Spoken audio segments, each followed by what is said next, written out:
Welcome to Talking Point Live. We're coming to you from the lobby of the Holland Building here at Dixie State University. It's February 8th, 2017, and I'm Jennifer Kohler here with my partner in crime. And I'm Eric Young. I don't know if I can admit to the crime part, though. There might be a statute of limitations I'm not aware of out there. Still no clock tower chime. I haven't heard it all semester. Yeah. Interesting. Yep. February 8th, welcome to our show. Coming to you live from the campus of Dixie State University as well. And you can watch, well, chances are if you're watching the show, you're already on Facebook watching what's going on there. I'm going to encourage you, though, that while you watch, if you have something to say or comment, please do so, because I'm monitoring that live here as we go through the show. In fact, I have a couple comments from last week's show that I want to go through. Well, let's talk about those before we get and into address into as well there. If you recall, we got into a little bit about media and media bias. You put up the Otero chart. The Otero chart that showed, and I think for the most part, relatively accurate portrayal of things going on. Dave Harris, who also happens to be a professor here, he writes, should media be unbiased? Can it be unbiased?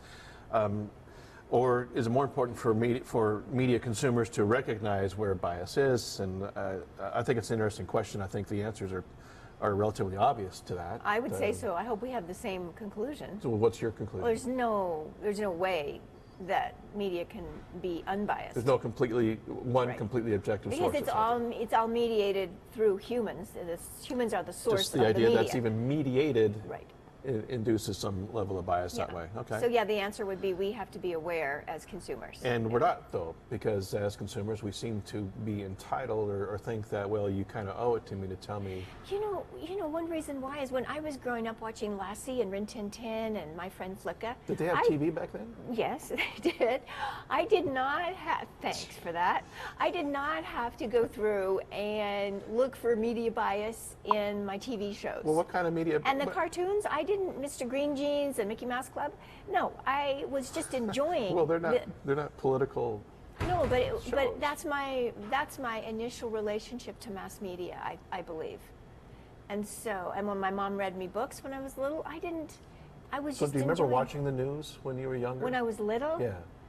Maybe it would be on the evening news, but I don't remember like seeking it out and watching it, paying attention to it. Because we were saturated, obviously, as you can well imagine, in my house, especially after the assassination of President Kennedy. My father became, fixated? Every night. Every morning it was a newspaper, every night it was CBS there. And so we often heard in our home, and that's the way it is. And I think that maybe lends itself to our expectation of, well, you're going to be my unbiased source and telling me how it is. If I'm going to nod my head and go, oh, Walter Cronkite, you must be right. That's the way it is. So that might have something to do with it, but anymore. So you're saying that you did grow up with a critical thinking or not tendency towards the news? Yes, I grew up with a critical approach, I think, towards the news. It was certainly conversation, careful conversation in the house, because my parents were a little bit polarized there.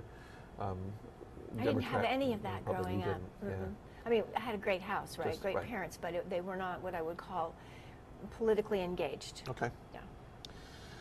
Yeah. Dave goes on to say that objectivity was added to the journalistic code of ethics in the 70s, and it was removed out of the 90s because it was proven perhaps that complete objectivity was really somewhat of an impossibility that way. He goes on to say it's always been a myth. Brian Jacobs goes through and indicates something that I think is interesting about the chart that you put up. He says, let me pick it up. The chart definitely overlooks the growing ocean of alternative sources for reporting available online than it does. It just looks at mainstream sources, which that's also an abused term, because what's mainstream anymore, really? Really, that's, you're right. I think that is a term we ought to be very careful about using. He goes on and says it even lumps sources as network based rather than topic or reporter based. Certain shows on each label can have a specific range of content. We talked about that a little bit. Fox News has Shep Smith, who really kind of defends the, if I could say this, the liberal point of view of what's going on. He's the only one who does so on Fox, but at least they have some type of a counter voice to that. MSNBC, not so much, but you know, there is a range then within each show. And I think Otero, I can't remember her name. Vanessa Otero. Otero.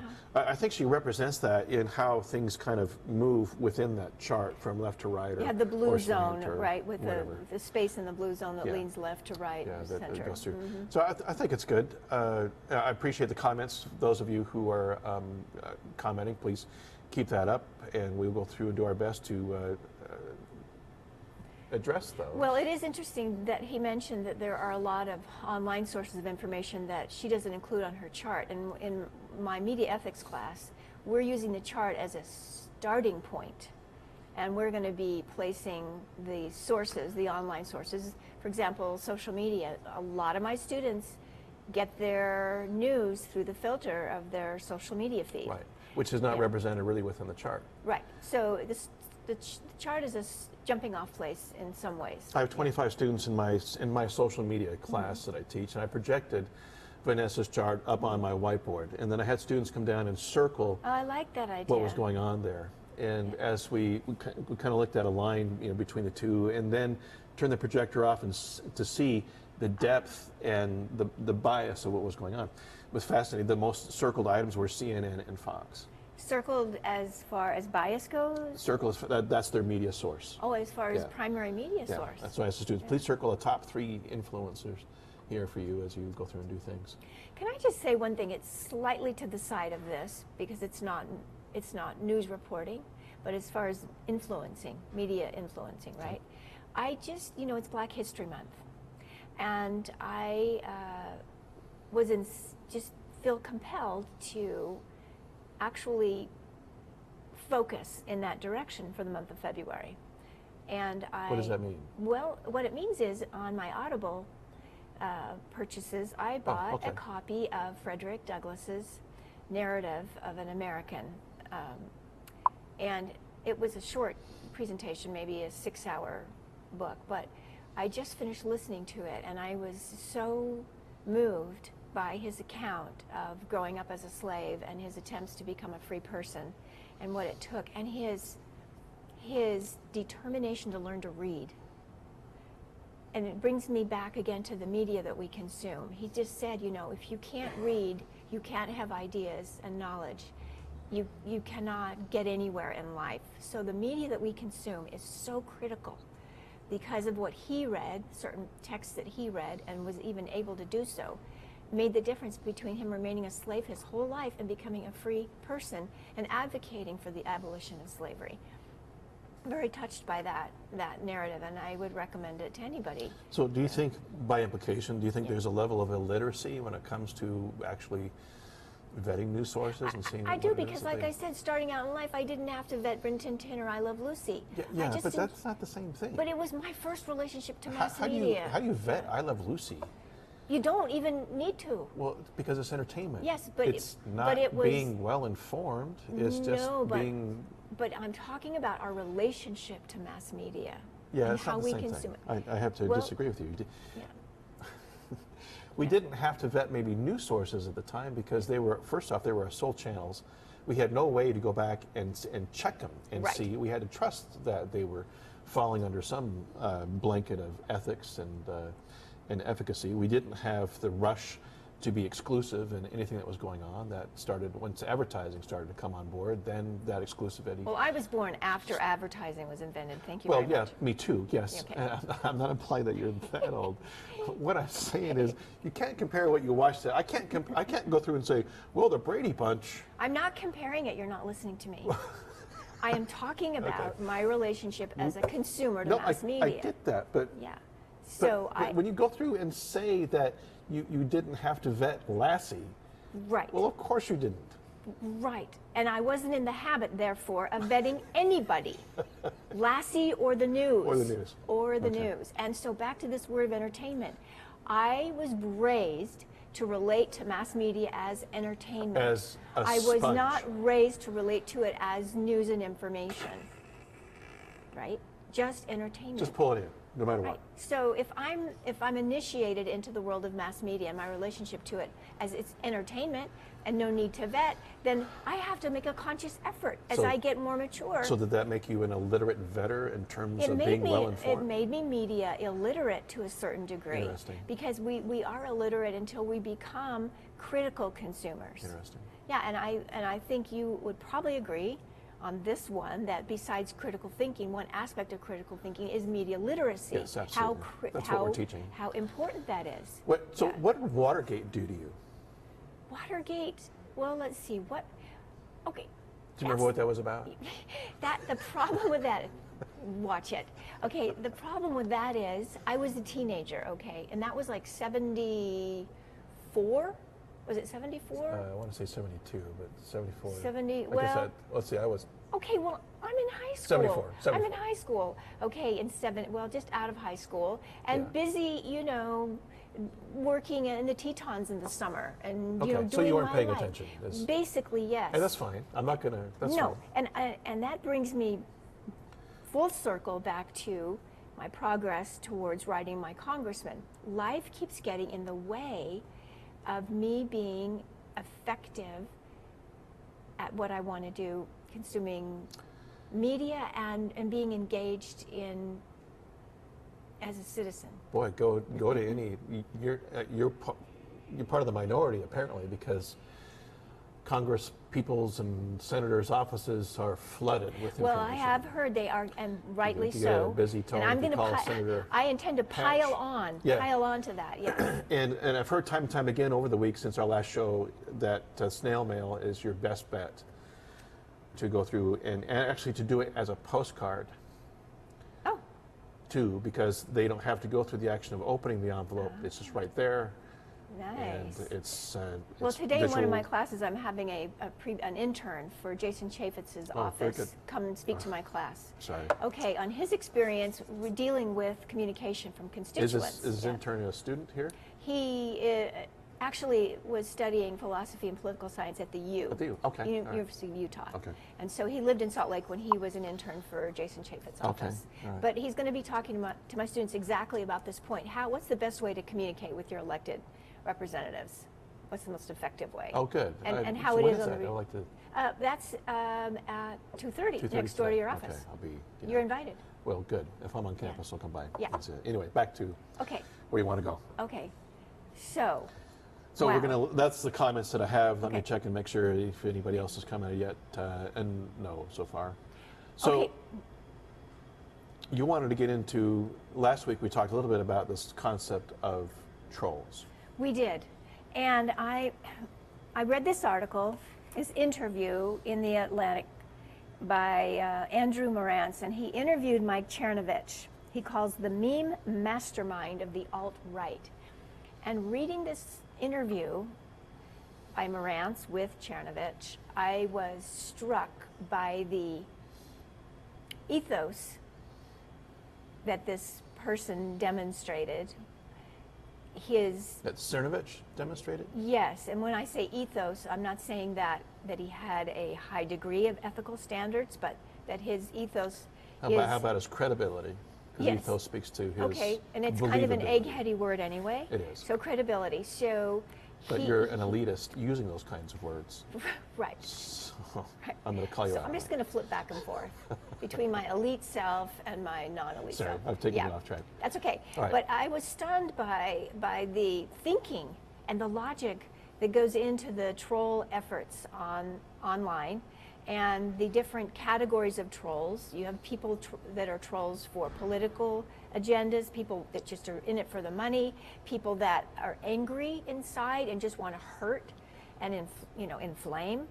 But reading this Chernovich interview that Morantz did just makes me feel better equipped now to spot a troll from a distance and to manage the encounter. So what do you mean from a distance? Like in the mall? Or Well, I'm on talking campus here, virtually or spotting the troll virtually? because he lives online, Right. pretty much. So when I see comments that are highly inflammatory and polarizing, immediately I can Is say that to the myself, definition of a troll? I'm sure there is a technical definition. As a matter of fact, I read one the other day. How do you understand it though? I understand it as somebody who's on the internet actively putting out messages that are designed to inflame and polarize the audience. Okay. I see them as a flamethrower there. A flamethrower, To yes. blow up any thread, any kind of... Which is so interesting because, you know, on the cover of The Economist, which I said I was going to read, it's President Trump holding a Molotov cocktail, Yeah. which is interesting. He's flamethrower. not a troll, though. Well, we can use that definition for lots of things in terms of being a flamethrower. Yes. Let's go back, though, to this whole The concept trolls. of... Well, being anyway, too so troll. my idea was, well, I wish we could share this interview with people. So what does this have to do, though, with... Why is this important to understand in terms of media, specifically social media? Because it's a form of media that's out there, okay, and we are affected by it. And for example, this article indicates that the trolls were so effective during this presidential election that they demeaned Hillary Clinton so well as a candidate that they helped, if not were the primary factor, they helped President Trump get elected. So they are a powerful force to be contended with. So we need to arm ourselves with knowledge about these their are- tactics. The innocuous, unmarried 35-year-old living in his grandmother's basement, just who has nothing better to do. These, some of these trolls are organized with an agenda to go through an attack. Yes, and if you read this interview, Trolls for Trump, you'll see that it's a very lucrative business to be in. Yeah, how does that work there? How do they get reimbursed for being a jerk? Well, the more jerky they are, then the more attention they get. The more attention they get, the more influence they have. Okay, and the more influence they have, the more they are able to be compensated. Through... You know, I don't know if it's through advertising, online advertising. It is. It's Clickbait. through a click. Not well. Most trolling happens in comment threads. Right. Go to ksl.com. Look Right. at any article there, and you'll Okay. see how the trolls pop up in there. Okay. And those who are regulars on comment threads will call out the trolls. Well, I've seen you over here doing the same thing that you're doing here now on this thread, and you're a troll, and that's what's See, going I on. never read the comments. I don't wish to inflict that kind of pain on my brain. Jennifer, that's where trolls live.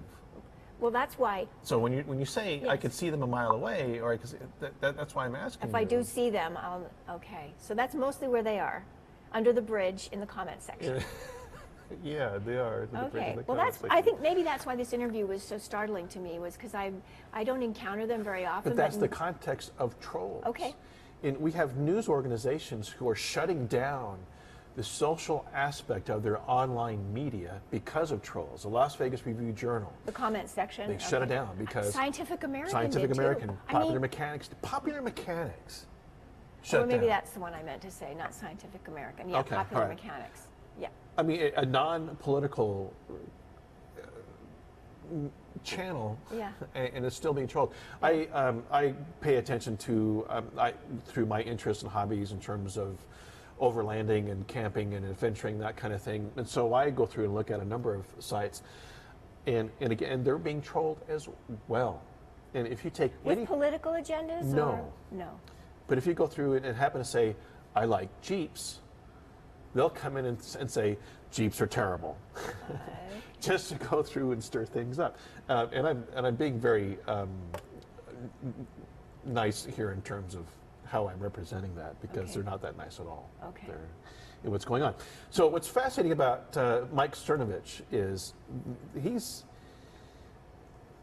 a framer here, an agenda setter that empowers this concept of what's happening in terms of alt-right trolling is concerned. Agitating, stirring it up, making people start to... He, for example, in the article, he was the primary lead out on Hillary Clinton's health issues. Right. So every time she would appear on camera, they would start tweeting. She doesn't look very This good. little group of trolls. She's holding the hand railing. Yeah. Is she going to fall down? She looks like she's on the point of collapse. So they created a reality, if you will, maybe you could call it an alternative truth or alternative fact, if you will, An alternative reality. Yes, around her health issues, and made it be something that it wasn't. Not just It's that. a very powerful force. They Yeah. did it with emails. They did it with a new group of emails that Comey outed as well, and trolled that to a point to where they completely flamed over. on just about any forum you could possibly imagine that would have been addressing the veracity of that. What was the truthfulness about what was going on? Comey himself became a troll in that respect, by definition. To go through and bring something forward without vetting it, without having anything solid behind it, but to go through and raise suspicions and fan the flames against the candidate running for office that way. Yeah, well, okay, so that's kind of pushing the definition of it a little bit and expanding it because... Well, he certainly flamed the dialogue of it, what was going on. Right. Okay, so we might come back to that again, or not, but we probably will not try to read or do readers' I think theater reading around this readers' theater on this show is death on a stick, so I think we'll... Okay. But I want to go through and read this, and maybe we could synthesize a little bit more as we go along. What was the other thing you wanted to Well, get okay, into today? so a couple of more things to follow up from last week, or to continue on those threads, was, but before I do that, I wanted to say, just the other day, my husband was watching cable news, and he had CNN on. And I sat down for a second, and it was, well, actually, I watched the Anderson Cooper show, because I do like to watch his show. But then afterward, Don Lemon came on, and he was on there, and he had 3 guests, and so they had formed a little 4-headed panel, if you will, virtual panel. And they were talking about President Trump's remarks down in Florida. I forget the audience he had down there. It might have been a military audience of some sort, but anyway. He was down with the Super Bowl at his Well, it was some sort of official, it wasn't that, but he made the comment that the mainstream media did not cover terrorist attacks very well, or he implied not much at all. And that must be the truth. And he also implied an alternate, an agenda around that. Oh, okay. Okay, so then these people were debating that and defending, the media people were defending their coverage. And they were listing the terror attacks that they had covered in depth and all the attention they'd given it. Did you get me rolling my eyes on that one? And my husband said... Take me again and I'll do it again. He sat there next to me and he said, well, this is Did you get that? playing into President Trump's agenda, because they are highlighting terrorist attacks because they're defending themselves and their coverage, and by highlighting the terrorist attacks, it's creating in the American consumer's mind the need for the ban and the need for the wall. It gives us a heightened sense of insecurity and danger because they keep rehashing all of these, and they're playing into his hands here. Right. And then 2 seconds later, the lady on the show said the very same thing. Said the same thing. So what are they going to do? I mean, they have got to figure out what they're doing in terms of media coverage. This is the chagrin of the country. And what I mean by that, it's the bane of being well informed. When you have a news organization like CNN dedicating that much horsepower to tripe, to something that's completely meaningless, unless the viewer has the ability to go through and dig out from all that manure what is truly going on in terms of that type of manipulation of what's going on. It's ridiculous. And yet, anything this guy says or does seems to go through and attract the media to put 4 people on a panel and go through and discuss that for what, 7, 8 minutes? How long was this? Easily that long. It's ridiculous. But the result of that is the Trump brand gets better recognition. Now, when you say the Trump brand, what do you mean the commercial? TRUMP. I mean, you mean the commercial, like the hotel properties? Yes, absolutely. It's a brand, just like Apple is a brand or Coca-Cola is a brand. NPR came out this morning indicating that while in terms of his popularity as a politician, he's the least popular president ever in the history of the United States, especially this far into his term. But from a branding standpoint, the guy's gained 8 points. He went from 31% to 39%. So it's the same metric as the trolls. The more attention you get, the more influence you have. Right, exactly. Yes. That's what's going on. And while mainstream media, I hate to use that, while any media continues to go through and feed into the Trump brand, we've never had a president who had a brand before. Some could argue that Lincoln did, okay, but the car didn't come until much later on, right? Trump, gosh, was there anybody else we could name? No, I won't go there. We can name a car. But Trump has a brand. He has a commercial brand out there. And the number one reason why he is in power is to promote the brand, not to lead the country, not to give the ruling back to the people, not to drain the swamp. is to go through and put the Trump name, put the Trump name out there. But he was already super successful.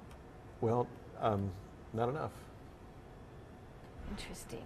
So here's what can I recommend something here? Yeah. We've got, with a little time left. Maybe I'll wait for 3 or 4 minutes as we go.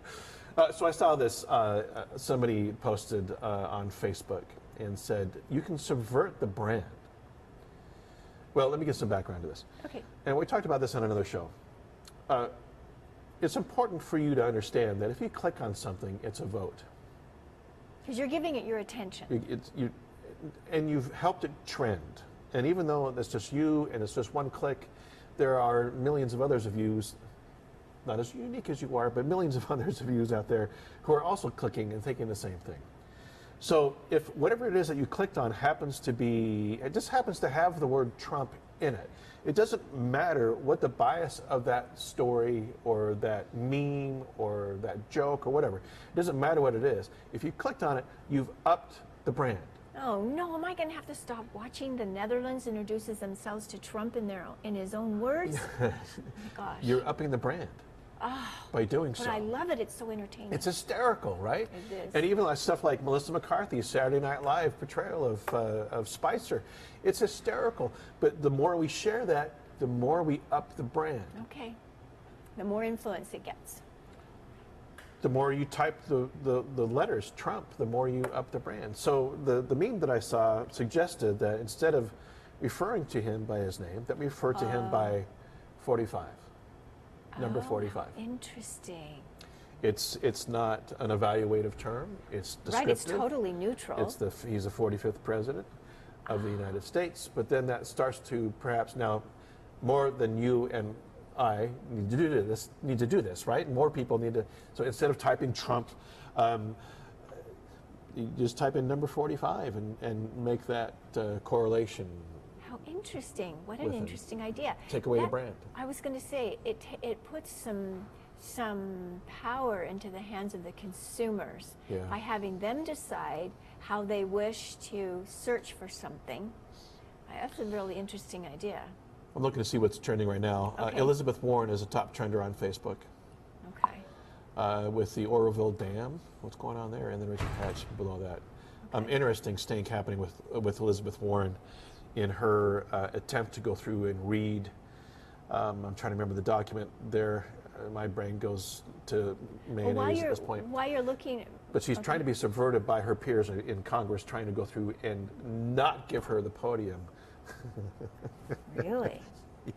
Deny her to deny her a what's right, going on. right to speech? Yeah, it's ridiculous. So she's trying to read this, the Coretta Scott King letter, the widow of Martin Luther King, that she wrote to Strom Thurmond criticizing Jeff Sessions, who is the nominee here for the federal judge. And so they're trying to circumvent her being able to read the letter from Coretta Scott King in being critical to Jeff Sessions' nomination that way. They're trying to shut her up. Oh, they must be very threatened by that. I mean, to go to all that lengths when you are in control of the Senate and the House, and you still can't even entertain an opposing point of view, you're so threatened. That strikes me as a compliment, actually, toward her influence. Yeah. But disheartening nevertheless. It's crazy. Yes. Well, so... it's also illegal. Okay, by the way. good point. Well, so then also last week we talked about media diet a little bit, and I said I was going to go to the... You got 1 minute. Oh, right, to the right. And I will say that I started with The Economist, and, you know, this is the cover for January, and I know you hate this image. They can't get that here. I know you hate this image, but anyway, you know, you and I both had a similar reaction on that image, which we both feel like some of our sacred, if you will, our history and our institutions being The Economist, this is not parody. Oh, do you think this is parody? Well, it says I'll be tremendous below on the button. It feels like parody to me. Okay, all right. It feels like parody to me. And that's why Otero has this slightly to the right, but my brother said he thinks it's slightly to the left. So maybe that makes it kind of in the middle. But anyway, I'm investigating The Economist. I'll take a look at the article as well. As a source of of information. That 30 minutes flew by quickly. Thanks for Yeah. joining us with Talking Point Live. We'll be back to you next Wednesday at 9 o'clock. See you then. Wow.